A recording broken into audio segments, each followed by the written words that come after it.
Okay. Okay. Hey guys, what's up? It's Yessie. Welcome back to my channel. I'm super excited about today's video because today I got to film with my friend Robert. And I actually met Robert at one of my former community colleges. And I met him at a club called the College Church Club. And it's basically exactly what it sounds like. It's a church on a college campus. And it was just really an awesome place for us to just come and like just communicate with our peers and really just grow in Christ. If you guys are interested, please check out the link in the description down below. That link is going to take you to the website, and it'll also connect you guys to all of our other social medias as well. But like I said, if you guys do have questions about it, reach out to me in my social media or just comment down below.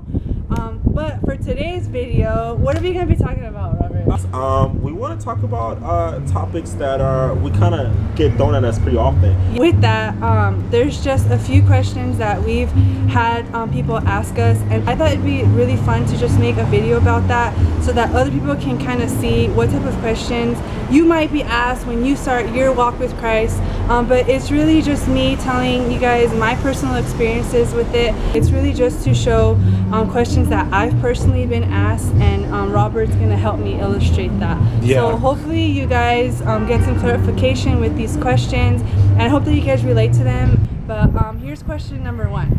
So the number one question that I get asked the most is, Yessie, why don't you drink?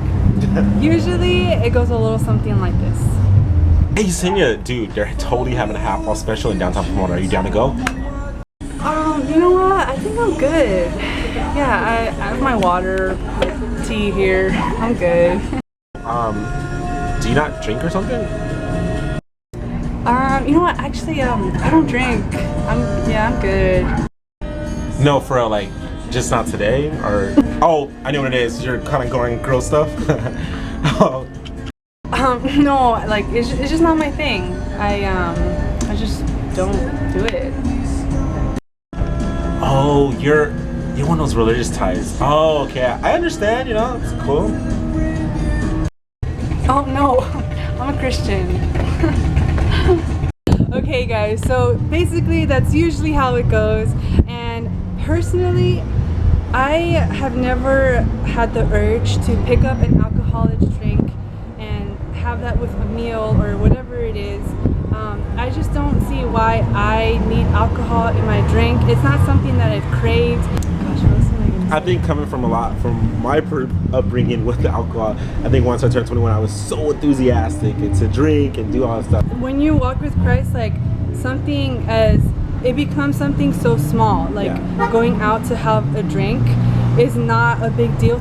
And it's not so much of a, oh, I'm not going to do that because I can't do that because I'm Christian. It's because we have a completely new desire, and that's why it's that much more powerful. And I think that's what a lot of people don't understand. Environments where people are associating with alcohol is a high risk factor for me. For someone who used to drink, trigger it for sure. I just don't even go. I think that that's important for those that are trying to be strong about that, but they have the pressure from society because it's such a casual thing.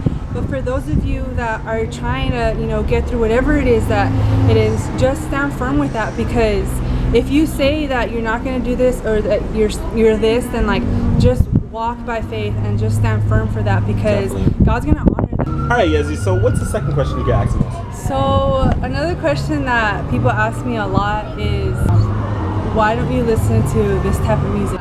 But basically what I want to talk about is just the importance of music and how it really identifies with you. And personally, for me, I listen to a lot of worship music. I grew up with a lot of worship music. But did that mean that that's the only music I listen to? No. I think that it has a lot to do with culture and a lot to do with, you know, society and, you know, trying to fit in and everything. But at the end of the day, worship music for me is not just music. It's a time of intimacy with the Lord, and it's a time of worship, and that's what it is. When I look at secular music, which would be music that I listen to on the radio, I don't look to it to lift me up or to make me feel a certain way, because I know that music has that power. It plays with your emotions. I don't know what I was listening to back then. Like, actually, you know what? I had a Nelly album. I used to love Nelly, and like I had his poster on my wall. But that's the thing, like once you start depending on these musicians and you start idolizing them and you look to them for happiness and to fill in some type of void, it's not gonna fill me up. once you look into it. Yeah, you're like, and then what music can do to you too. It comes. yeah, it just really kind of like dominates the film. Usually, like it goes a little something like this. Oh. Hey, what's up, Yesenia? Hey. Are you ready? Yeah, I'm ready. Let's do this. Dude, I'm so hungry. Like, can you hurry? Okay, here, let me turn up the music. Oh.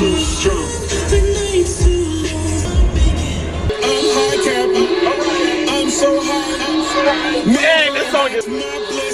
Yeah. Can we plug my phone in?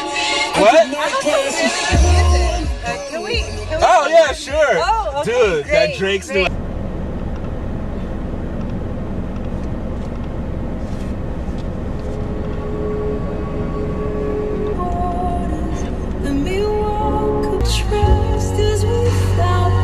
Borders. Yeah. All right, Yezi. So, what is the last topic we're going to discuss about? Yeah, so the last question that I want to talk about and that I feel I get asked a lot too is why can't you watch certain movies or certain shows? Now, I love movies. Yeah, like Robert and I, like we're moviegoers. Like we love. I'm not that much of a moviegoer I'm, like, as much as I would want hardcore. to. But this guy, like, he watches movies like all the time. But my my point with this is that there is a lot of power in images and, you know, the things that we put into our brain. We have that power to discern. But for me personally, like I have a super high level of sensitivity, so I can't watch scary movies, or I can't watch like movies that are super graphic because I'm gonna have a nightmare that night, and it's gonna stick to me. And with that, you have a fresh perspective on things. Like you don't look at things the same. You really don't. So my point with that, and our point with that, is really that there's a lot of power in the things that you watch. I think, you know, knowing your high risk factors and limitations of things is really important. It's you know, super important. it's for kind of sure. like you're. But yeah, with that being said, you guys, thank you so much for watching. Thank you for clicking on this video. Robert, thank you so much for coming. I'm happy to be here. Thank you guys so much. I hope you guys enjoyed it, and I hope that it clarified a few things for you guys. And like I said, if you guys have any questions or whatever it is, please leave in the comments down below or reach out to me personally. Oh man, oh, that was really fun. Hey, you want to go to the movies right now? Yeah, let's go. Dude, I'm totally ready. Oh, there's like this new movie called. Yeah, let's see what's going on. Oh my gosh, Finding Dory. So cute. Yeah, really, you know, fish finds us the father, whatever. Yeah, oh my god. But you know, let's go check out the Blair Witch Project. It's like this new movie, like it's kind of like, you know, forest and stuff like that. It's gonna be super sick. I heard it's like the scariest movie ever. I think I've heard about it. Yeah, so you're down, right? It's super scary, and they come and like grab you and all that stuff. Why don't you just take me home now? Actually, I think I have to. You know what? Oh my gosh, I have so much homework. Like, I have a paper due tomorrow. Okay.